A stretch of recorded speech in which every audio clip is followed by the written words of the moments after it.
Ipinost ng aktres na si Kissy Concepcion nitong linggo, March 16, 2025, ang isang higit 1-minute video sa kanyang Instagram account na kuha mula sa kasal ng non-showbiz couple na sina Erika Christensen at Ethan Lee kamakailan.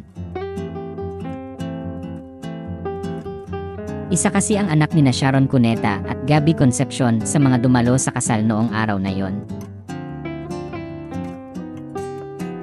Sa maraming pagkakataon ay kabilang ang dating team captain ng national football team ng Pilipinas na Azcals na si Ali Borromeo sa naturang video. Si Ali ay dating jowa ni Kissy at feeling ng netizens ay matagal na umanong nagkabalikan ang dalawa. Ipinakita ni Kissy sa ipinost na video sa Instagram ang entourage ng kasal, kabilang ang paglalakad ni Ali na isa sa groomsmen. Makikita rin sa naturang video na magkatabi ang dalawa sa reception ng kasal.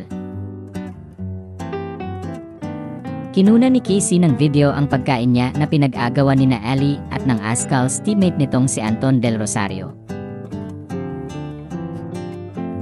Kasama rin sa naturang video ang selfie photo ng aktres kasama sina Ali, Anton, at isa pang male attendee. Sabi ni Kissy sa caption ng kanyang post, "From blessings to celebrating. Last night was all love and laughter. Cheers to a happy ever after."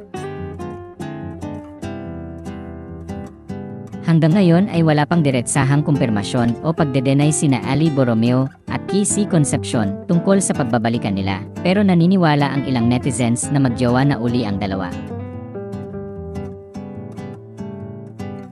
Matatanda ang inihayag ni Kissy sa Instagram noong 2018 na hiwalay na sila ni Ali matapos ang 2-year relationship nilang dalawa. Makikita sa post ni Kissy noong August 2024 ang crop photo ni Ali na kita ang mukha at man bun nito. Ipinost ng aktres sa Instagram noong October 2024 ang tungkol sa ginanap na Azcals Celebrity Cup kung saan isa si Ali sa mga naglaro noong araw na yon. At noong February 14, 2025 ay ipinost ni Ali ang selfie niya katabi ang babaeng natatakpan ang mukha ng emoji. At hinala ng netizens ay si Kissy ang mystery date ni Ali noong araw na yon.